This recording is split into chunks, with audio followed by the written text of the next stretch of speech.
Good morning students. BEd second year के पर्यावरण अध्ययन की ऑनलाइन क्लास में आप सभी का स्वागत है। आज हम पर्यावरण अध्ययन के आगे के टॉपिक्स पर विचार करेंगे। तो कल हमने पर्यावरण के बारे में जाना था, उसका अन्य विषयों के साथ किस प्रकार का रिलेशन होता है ये हमने जाना था। कल हमने एक टॉपिक के बारे में स्टडी की थी जिसमें पर्यावरण अध्ययन का विज्ञान के साथ सहज संबंध हमने देखा था कि किस प्रकार जो पर्यावरण है उसका विज्ञान के साथ, विज्ञान की जो अनेक शाखाएं हैं, भौतिक विज्ञान, रासायनिक विज्ञान, वनस्पति विज्ञान, यंत्र विज्ञान, इन सभी के साथ हमने इनके सहज संबंध के बारे में देखा था कि किस प्रकार ये एक दूसरे से कोरिलेटेड होते हैं, कोरिलेशन इनमें बना हुआ होता है।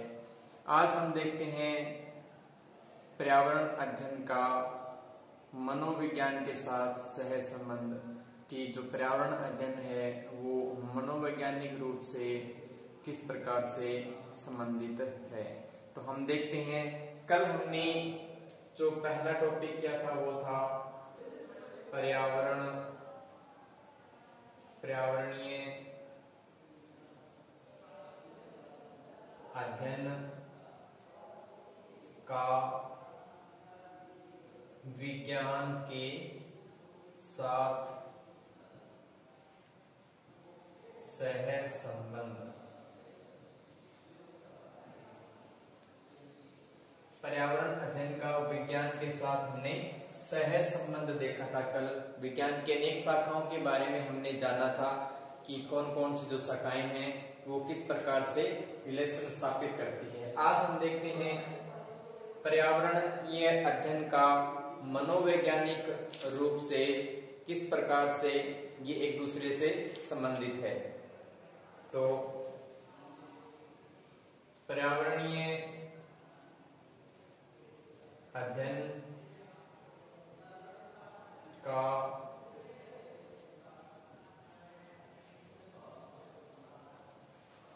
मनोविज्ञान, पर्यावरणीय अध्ययन का मनोविज्ञान के साथ सहज संबंध।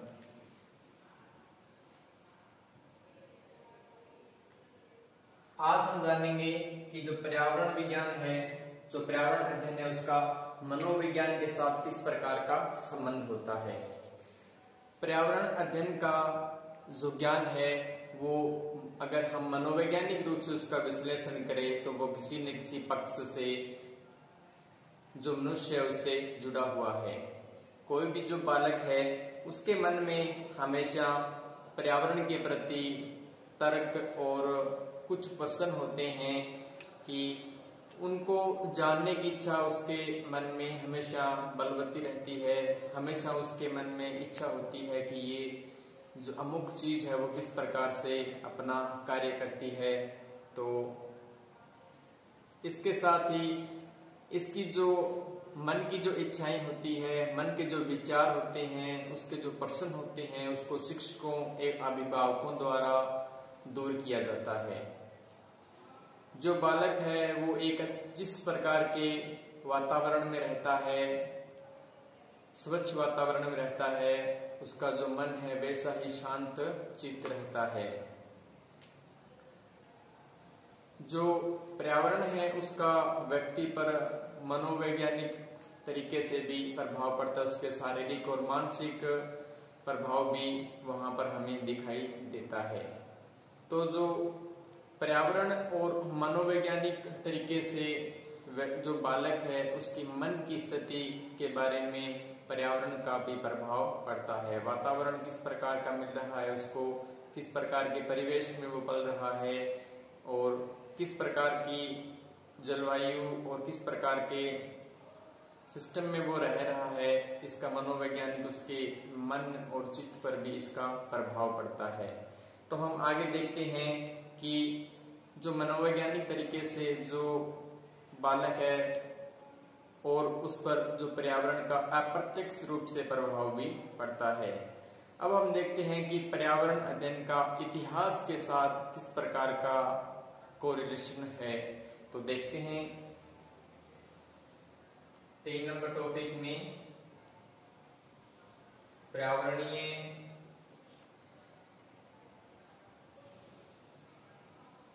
अध्ययन का इतिहास के साथ सहसंबंध।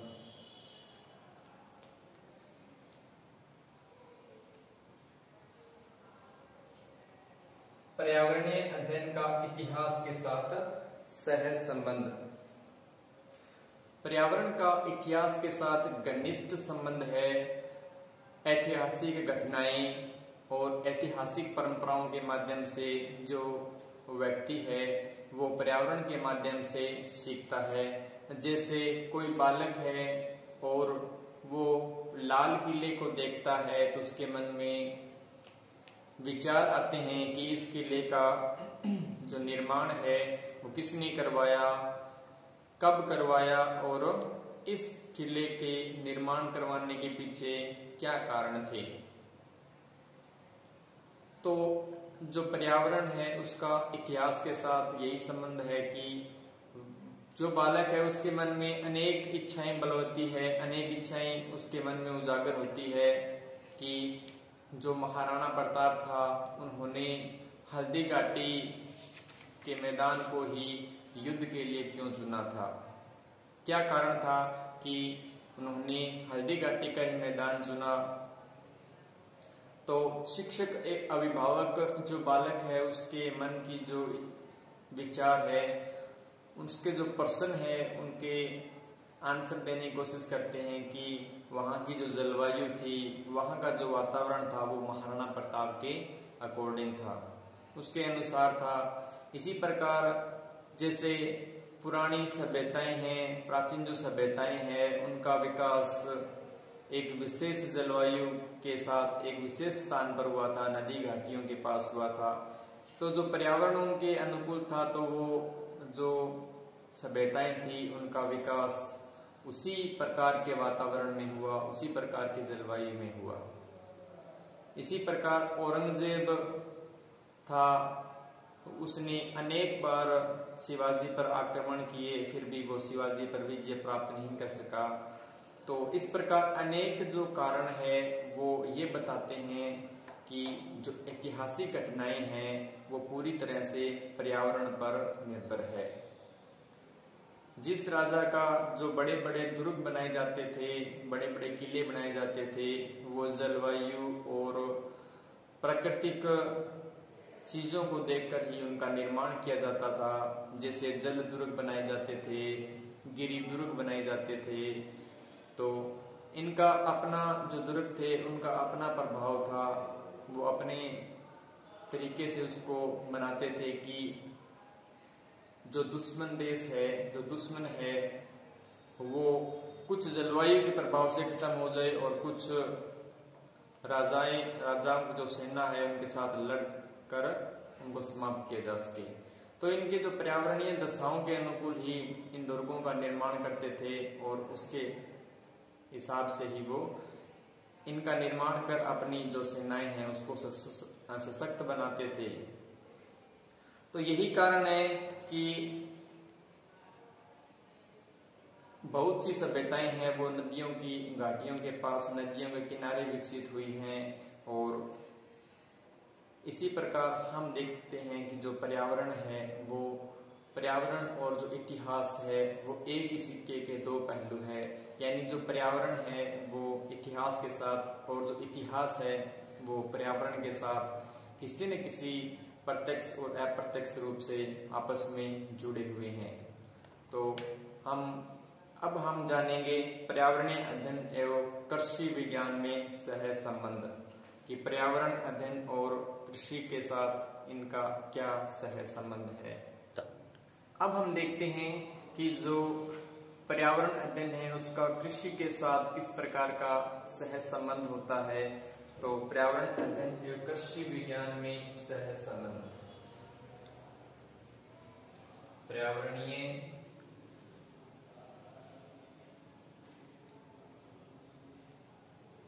अध्ययन एवं कृषि विज्ञान में सह संबंध।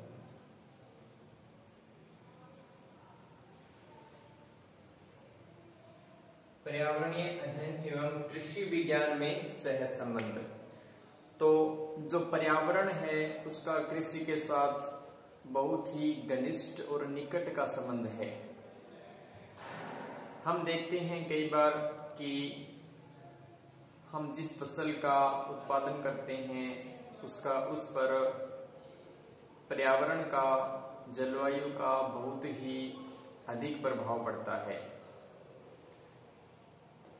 एक बालक के मन में हमेशा ये विचार आते हैं कि कहीं पर जो मिट्टी है वो उपजाऊ है और कहीं पर जो मिट्टी है वो अनउपजाऊ है, कहीं दोमट मिट्टी है, कहीं लाल कछारी मिट्टी है। तो इस प्रकार जो पर्यावरण है, पर्यावरण के साथ कृषि का भी महत्वपूर्ण योगदान है कि किस प्रकार की मिट्टी में कौन सी फसल का उत्पादन अधिक हो सकता है, और इसके अलावा वहाँ की जलवायु, वहाँ का वातावरण भी इस पर निर्भर करता है।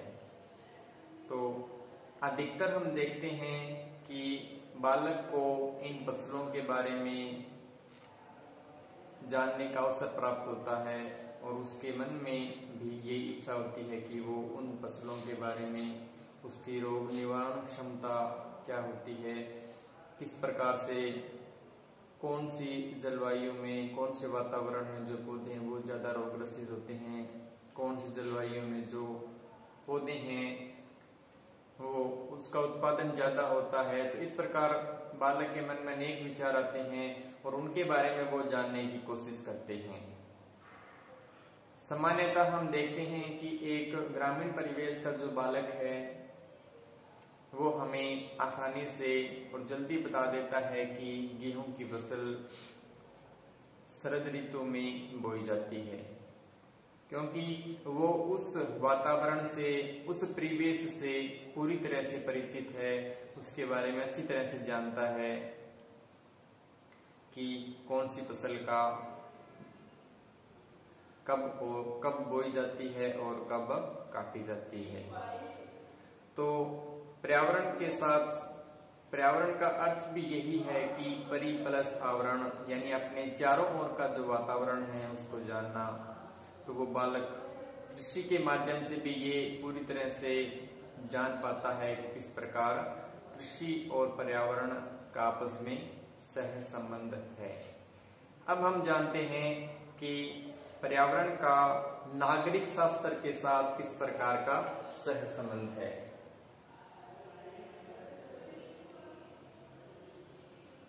पर्यावरणीय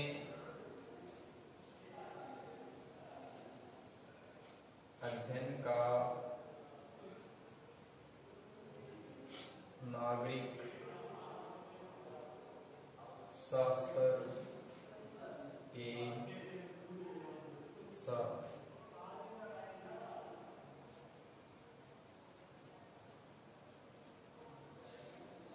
सह संबंध। Correlations of environmental study and civics। पर्यावरणीय अध्ययन का नागरिक शास्त्र के भी साथ घनिष्ठ संबंध है। हम देखते हैं कि सामान्य तौर पर जब चुनाव होते हैं तो जो विद्यार्थी है उनके मन में ये विचार आते हैं कि किस प्रकार चुनाव होते हैं, किस प्रकार मतदान होता है, किस प्रकार से उम्मीदवार चुने जाते हैं, क्या प्रक्रिया होती है वोट डालने की। तो उनके मन में एक नागरिक होने के तौर पर ये विचार आते हैं। तो ये भी उन्हें पर्यावरण के बारे में जागृति पैदा करते हैं और उनको पर्यावरण, अपने चारों ओर का जो वातावरण है उसको जानने की इच्छा जाहिर करते हैं। तो चुनाव के माध्यम से और अन्य सामाजिक गतिविधियों के माध्यम से वे अपने चारों ओर का वातावरण जान पाते हैं और अच्छे गुणों का विकास करके एक विशिष्ट और एक अच्छा नागरिक बनने की कोशिश करते हैं और समाज को एक नई दिशा की ओर, प्रगति की ओर ले जाते हैं।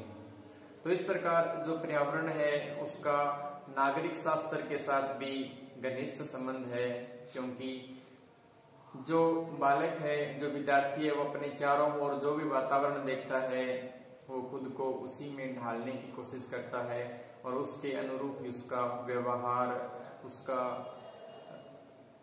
पहनावा और उसका जो रंग ढंग है या फिर उसकी वेशभूषा है वो उसके अनुरूप ही हो जाती है और वो अपने चारों ओर के परिवेश के वातावरण के अनुसार ही खुद को उसके अंदर ढाल लेता है और उसी के अनुरूप व्यवहार करना शुरू कर देता है और एक अच्छा नागरिक बनने की कोशिश करता है। तो ये सारा कुछ वो अपने चारों ओर के परिवेश से सीखता है, चारों ओर के पर्यावरण से सीखता है। तो अब हम इस प्रकार हम कह सकते हैं कि जो पर्यावरण अध्ययन है उसका नागरिक शास्त्र के साथ भी नजदीक का संबंध है। अब हम देखते हैं पर्यावरण अध्ययन का भूगोल के साथ सह संबंध।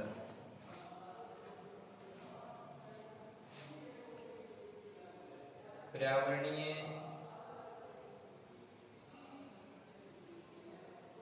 अध्ययन का भूगोल के साथ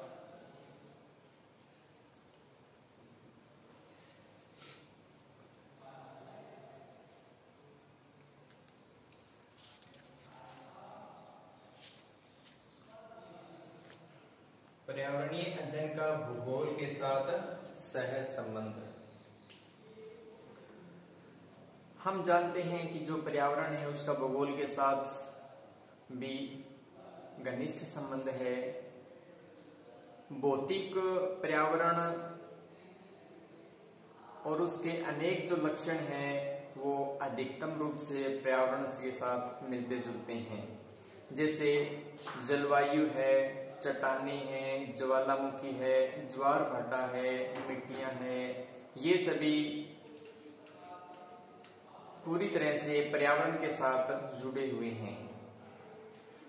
हम जहां कहीं भी भूगोल के बारे में अध्ययन करते हैं तो वहां हमें पर्यावरण के ज्ञान की भी आवश्यकता होती है।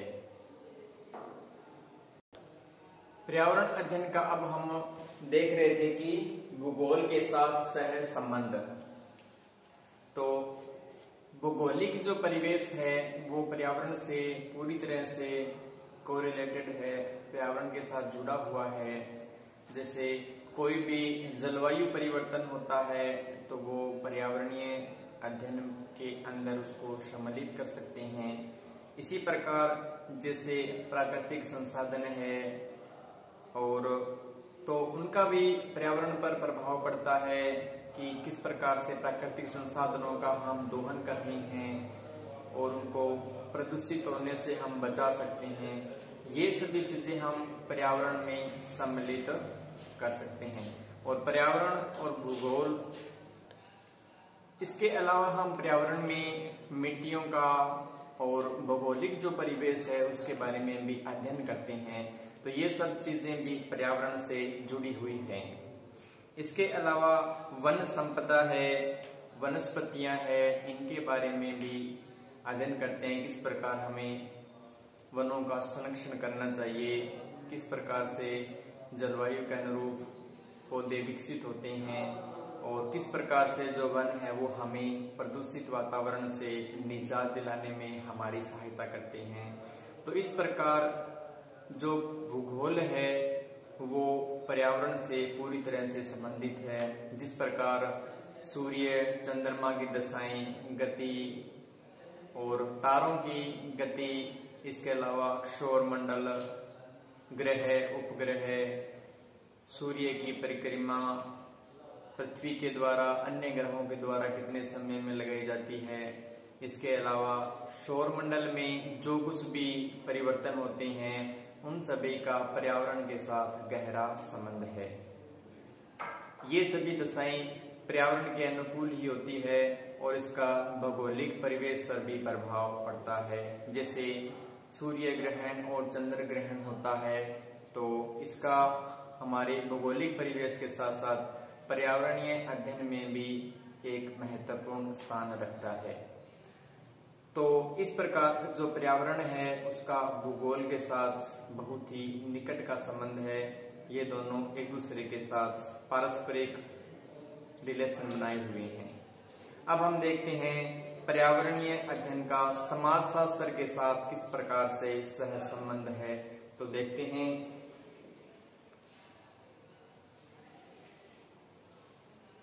पर्यावरणीय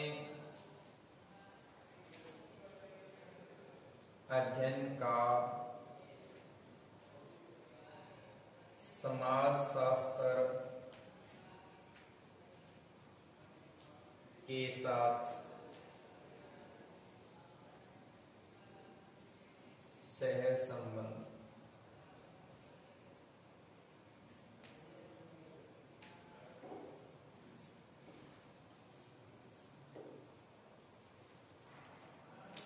इससे पहले हम पर्यावरण की डेफिनेशन में हमने देखा था कि परि प्लस आवरण, यानी अपने चारों ओर का जो वातावरण है उससे व्यक्ति हमेशा परिचित होता है। इसी प्रकार जो पर्यावरण अध्ययन है उसका समाजशास्त्र के साथ भी गहरा रिश्ता है। सामाजिक मनोवृत्ति, सामाजिक संस्कार, सामाजिक परंपराएं, धार्मिक परंपराएं, इन सभी से जो व्यक्ति है वो रूबरू होता है। समाज में किस प्रकार की परंपराएं चल रही है उसको जो विद्यार्थी है, जो बालक है, वो जानने की कोशिश करता है कि ये परंपराएं क्यों चली और इनको चलाने के पीछे क्या कारण था। जिस प्रकार हमारे हिंदू धर्म के अंदर ये परंपरा प्रचलित है कि जो पीपल का वृक्ष होता है उसको कभी भी काटते नहीं है, उसको बहुत ही पवित्र वृक्ष माना जाता है। तो उसके पीछे हमारी धार्मिक परंपराएं हैं कि वो पवित्र है। लेकिन अगर हम वैज्ञानिक दृष्टिकोण से देखते हैं तो जो पीपल का वृक्ष है वो हमें सबसे अधिक ऑक्सीजन देता है। इस कारण इसका वैज्ञानिक दृष्टिकोण से भी ये महत्वपूर्ण है और पर्यावरणीय दृष्टि से भी ये महत्वपूर्ण है। इसलिए सामाजिक परंपराएं विद्यार्थी के मन में, सामाजिक जो विचार है वो विद्यार्थी के मन में हमेशा आते रहते हैं कि इनका प्रादुर्भाव कैसे हुआ। जिस प्रकार मैंने पीपल के वृक्ष के बारे में बताया था उसको धार्मिकता से जोड़ दिया गया है, जिससे कि कोई भी पीपल का जो वृक्ष है उसको न काटे और उसके साथ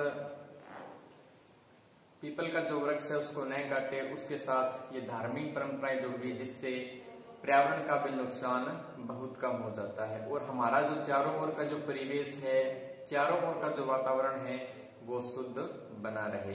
तो इस प्रकार समाज पर भी हमारा जो पर्यावरण है उसका प्रभाव पड़ता है कि सामाजिक जो परंपराएं हैं, समाज के अंदर जो चीजें विकसित हो रही है उससे व्यक्ति के मन और बुद्धि पर भी प्रभाव पड़ता है। उसके अनुरूप वो आचरण करता है, उसके अनुरूप खुद को ढालता है। अब हम देखते हैं पर्यावरण अध्ययन का अर्थशास्त्र के साथ किस प्रकार का संबंध है। तो पर्यावरणीय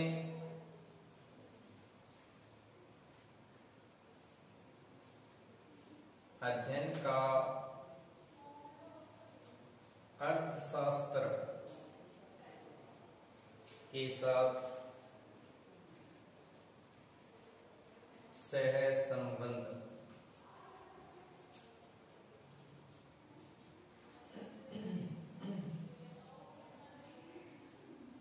अब हम देखते हैं कि जो पर्यावरण है उसका समाजशास्त्र के साथ किस प्रकार का संबंध है।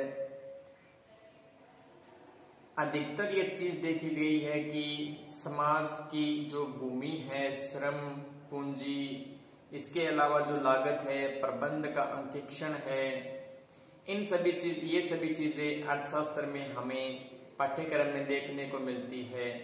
लेकिन पर्यावरण के साथ भी इनका बहुत अच्छी तरह से बहुत गहरा संबंध है कि हम अगर किसी पूंजी इन्वेस्टमेंट कर रहे हैं, किसी चीज का प्रबंधन कर रहे हैं, तो उसके लिए हमारा जो पर्यावरण है, हमारी जो जलवायु है, वो उस चीज के अनुरूप होनी चाहिए। अगर हम किसी भी चीज का उत्पादन कर रहे हैं तो उसके लिए हमें वहां पर उपभोक्ता की भी आवश्यकता होती है, उपभोग करने वालों की आवश्यकता होती है। वहां का वातावरण उस वस्तु के उत्पादन में उपयोगी है या नहीं है, वहां की जलवायु भी उसके उत्पादन उपयोगी है या नहीं है, ये सभी चीजें हमें उससे पहले उसके बारे में विचार किया जाता है। तो ये सभी चीजें अर्थशास्त्र के साथ साथ पर्यावरण से भी जुड़ी हुई है। जिस प्रकार अमेरिका आज विश्व का सबसे प्रगतिशील औद्योगिक श्रम वाला देश है, तो वहां की जो जलवायु है वो वहां के उत्पादन के अनुरूप है, इसलिए जो अमेरिका है वो आज बहुत ही प्रगतिशील देश है और बहुत ही उत्पादन करने में सक्षम है। तो इस प्रकार हमने पर्यावरण के साथ अन्य विषयों के जो संबंध है उनके बारे में जाना। कल हम एक नए टॉपिक के साथ दोबारा से हाजिर होंगे। तब तक के लिए आप घर में रहें, सुरक्षित रहें और पढ़ते रहें। धन्यवाद।